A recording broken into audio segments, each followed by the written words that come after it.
Well, Trey, I think that people are just going to have to continue watching to see how 2018 unfolds. But what I do know is that I need to stick to selling houses, and you should probably stick to.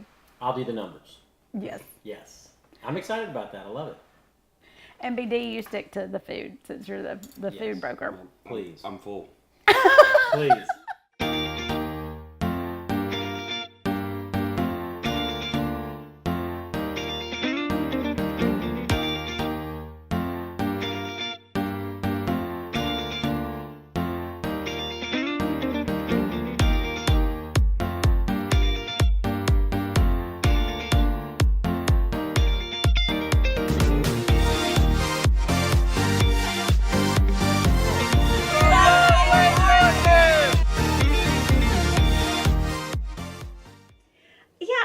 To stick to real estate this spring and leave the cooking to someone else.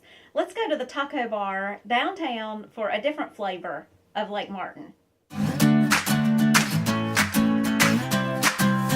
secret's in the steak itself. You know, you want to have a good cut of steak so it's soft and it gets a good flavor. Corn dough, I guess you could call it, from scratch.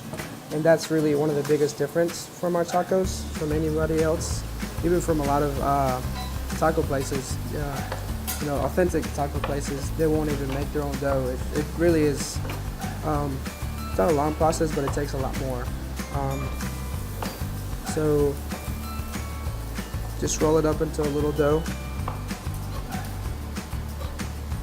and we use this, which is going to press the tortilla. Put it in the center, and what this is just two plastic. You can use it any plastic bag and just kind of cut a circle, and this is to keep it from sticking to the sides to either of these. Just set that down there, set this on top, and just give it a good little press. Just lift that up, you pick the bottom, just peel that away. And then you want to have a hot grill and just set it on there and it'll start cooking. And you would be surprised how many times people ask me if our guacamole is fresh or if we make it here. I'm like, is there any other way of eating guacamole? So yeah, we do make our own guacamole here. And they start from the very best avocados. And then simply just slice the avocados.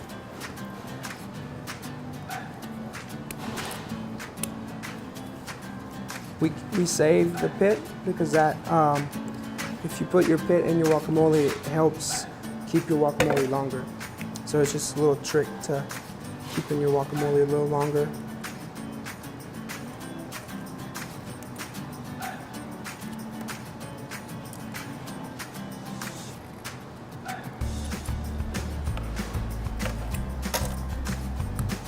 You don't have to save, you know, put more than one, and just with one is good enough.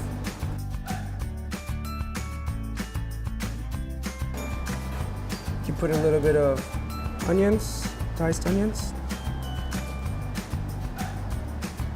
some cilantro, and then some tomatoes. Just dice the tomatoes.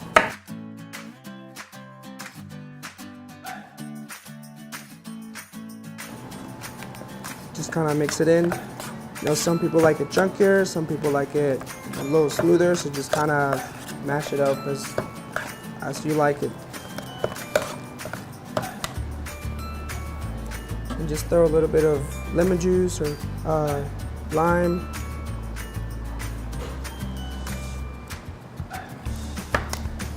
And then just a pinch of salt. So that's how you make fresh guacamole. Authentic Mexican tacos, all they have is cilantro, a little pinch of cilantro, and diced onions, very finely diced onions, lime or lemon, just to squeeze it on the top, and your salsa. That's what it makes it. And you guys make your own salsa. Yes, we make our own salsa. We make our own just red salsa, green salsa is just tomatillos, which is the little green tomatoes. That's what gives you that color and also like a tangy flavor, sort of.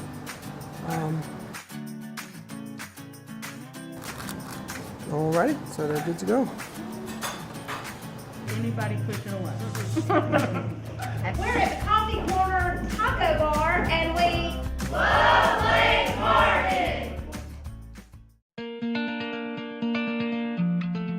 Hi, I'm Kent Stewart with Rely Title, and we are so pleased to be associated with Love Lake Martin. Rely Title is the largest title and closing company in Alabama. We've got 17 branch offices throughout the state, and we love doing closings at Lake Martin. In fact, one of our closing attorneys is a full-time resident there. We would encourage you to check out Rely at rely.us is our website. We would love to be a part of your next transaction at Lake Martin.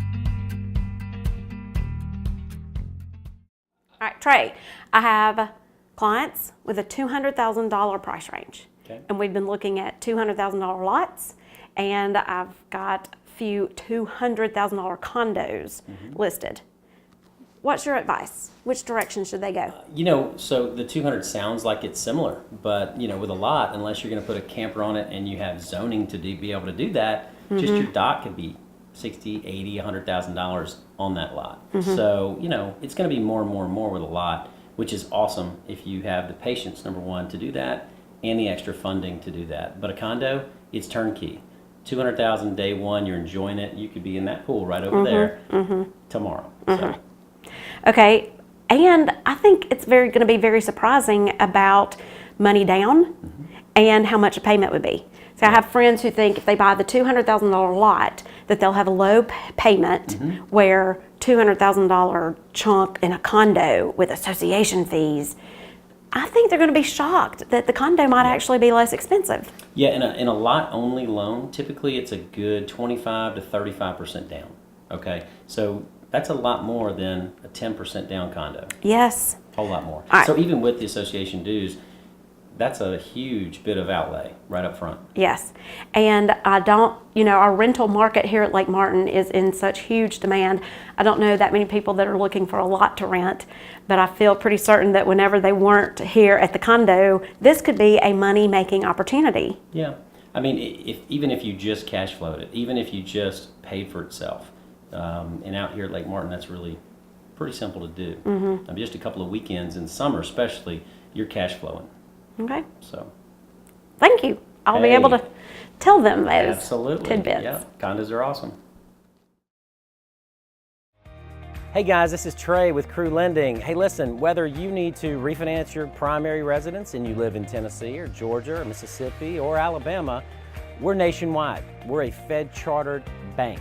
So Crew Lending, a division of Goldwater Bank, can help you refinance your home in whatever state you live in, all over the country, to be able to put down money if you need to on the lake, on Lake Martin, to buy your home. 10% down or more, obviously, gets you in a lake home here in Lake Martin. We'd love, love, love to help you and your family realize the dream of owning your own lake home. Call me today.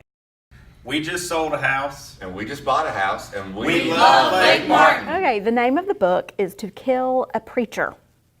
And tell us about the story. I was thrilled when I picked it up because I knew there were all the buzz that you were writing the book, but I never knew what the story was. So what can you tell us? Give us a little hint. It's about a local preacher who was also a pupwooder. He had a pupwood business during this entire time. And one of the interesting parts about his pupwood thing, the only reason I mention it, is that when he went to the woods to check on his crews and went to the woods to look at things that were going on in the pupwood, he wore a black suit, a white shirt, and a black tie everywhere, all the time. Wherever you saw him, that was the way he was dressed. But he had 5 relatives who died under mysterious circumstances. At least 2 were clearly murdered. There was no question about that part of it. Based on the information that I've set out in the book, I think you will conclude that at least 2 others were probably murdered also. And then there's so many names here that of people that are still practicing, but it was, you learn, or once you do the math, you figure out you're talking about their parents, their Yes, dads. yes. There's Young. Yeah, and Tom F. Young was the district attorney. That's Tom Young, the judge's father. Tom Radney was the preacher's lawyer throughout most of all these things, and in fact ended up defending the guy that killed him. Yes. And that's Thomas's father. So, Yes. you know, So when you read it, runs in the family. and you run into these people, you know, you're realizing this is a generational thing. Absolutely. It's just lovely. I mean, it really is. You want to talk about when you study local flavor and local color, and just it's really a great job. This story, though, when it was taking place, was worldwide. There were articles about it in German newspapers, English newspapers, New York newspapers, Chicago. There were reporters here for the trial. There were the first four, well, two benches on each side were filled with reporters during the trial of the case. In the 1970s, that was not common, was it? In September of 1977 is when the trial occurred, and it was not common at all to see reporters from even out of the county here for a murder trial in Tallapoosa County. I definitely feel a sequel coming on. I don't know. I don't know. Yes. So it's really great. If you haven't read it already, be sure to pick it up. How do we get it? You can get it on Amazon, Google, Barnes & Noble, Books A Million, numbers of places, places that I didn't even know sold books online. Right. It's available in hardback, paperback, and in Kindle and other digital. Now, this is another thing I learned, Paige. In the course of all this, I didn't know that there are about 4 or 5 different digital formats that books are published in. But apparently Google has one, a proprietary one. Some of the others have proprietary ones, and Kindle, I guess, is probably the most popular. But it's available in about 4 or 5 different digital formats. Was there a place or a couple of places we can get it locally? All right. Maker's Market has been keeping copies of the book on hand. Andy Tucker at the pawn shop out on 280 has got several of the books at his place. Andy's a good friend of mine, and he loved it, and of course has loved trying to help me in the sales of the thing. Yes. You know, at some point there may be others who'll have it locally, but nobody's. These people ask for it. That's why I brought it to them. Thank you for having it, and if you haven't checked it out, you got to read it. It's just really cool, and you're super awesome for stopping by and taking time to tell us all about it. I'm glad to do so. And this is a blast. Padded helmet? Because what's a murder mystery without knowing how many pair of underwear? How many pairs of underwear? Hey, don't judge me. I'm just your realtor. I don't know, are we at the right scene for this?